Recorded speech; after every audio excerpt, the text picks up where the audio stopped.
आपण पुण्यातले एक बार सुद्धा चालू राहू शकत नाही कायद्याप्रमाणे. सर तुम्ही एक लिस्ट द्या मला, त्या लिस्टमध्ये जिथं दादा जे तुम्हाला वाटतंय ना की जे इथं ऑब्जेक्शनेबल बार आहे तरी आम्ही सुद्धा परत एकदा व्हेरीफाय करू. आम्ही ऑलमोस्ट सगळ्या बारवरती केसेस केलेल्या आहेत, पण तरी सुद्धा अजून आम्ही व्हेरीफाय करू. साहेब एक मिनिट, पेट्रोल ड्युटी करणाऱ्या तुमच्या अधिकाऱ्यांना दिसत नाही. एक मिनिट हो आमदार साहेब, 48 तास तुम्हाला आम्ही देतो. 48 तास 72 देऊ. चला 48 तासानंतर तुमच्या म्हणण्याप्रमाणे जर सर्व कायदेशीर असतील आम्ही तुम्हाला स्वतः व्हिजिटला घेऊन जाऊ आणि त्या ठिकाणी दाखवू. त्यावेळेला तुम्ही काय करणार?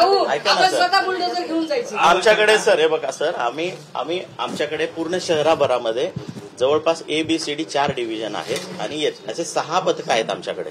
6 पथकामार्फत आम्ही आमचे रात्रंदिवस अधिकारी काम करतायत. आम्ही रात्रंदिवस तुम्ही ऐका ना, तुम्ही अतिशय प्रामाणिक आहात, त्यामुळे काय प्रश्न नाही. आम्ही इथं आलो ते वेळे म्हणून आलोय.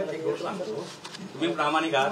48 तासामध्ये जर तुम्ही बेकायदेशीररित्या चालणारे बार पब बंद करणार आहात का नाही एवढं उत्तर द्या. बेकायदेशीर असेल तर बंदच करणार आम्ही. 48 तासात बेकायदेशीर जिथे आणि तिसऱ्या दिवशी आम्ही तुम्हाला स्वतः घेऊन प्रत्येक ठिकाणी जाऊ आणि त्यावेळेला चालू असते बुलडोजर घेऊन जायचं. तर ती जबाबदारी मग तुमची राहील.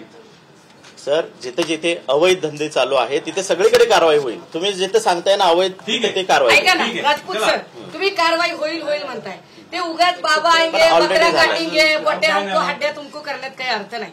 तुम्ही आम्हाला एक विहित काळ सांगा, आम्ही तेवढा काळ तुम्हाला सहकार्य करायला तयार आहोत.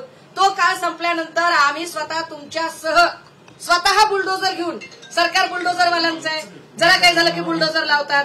पबवर बुलडोजर कधी चालवायचे सांगा ना. पबवर बुलडोजर चालवले गेले पाहिजेत.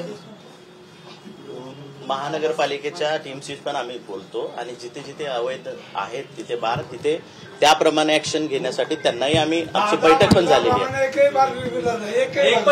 एक पण नाही असं नाही ठीक आहे सर, मी व्हेरीफाय करतो.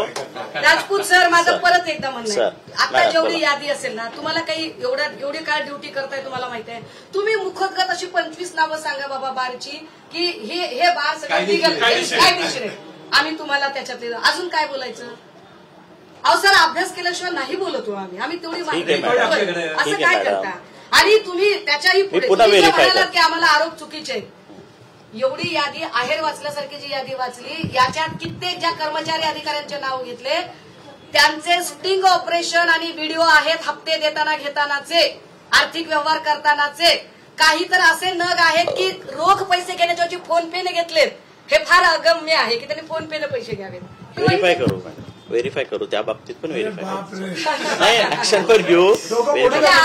नाहीये असं तुमच्या पुढे मी तुम्ही इतक्या गोष्टी सांगतायत ना, तुमच्या पुढे डोकं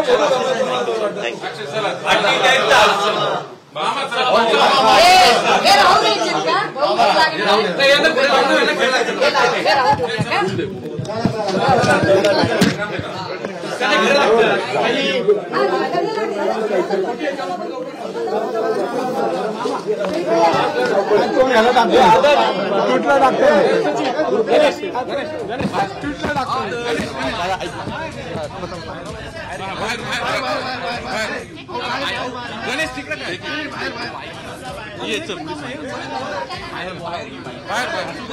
सरकारी बाहेर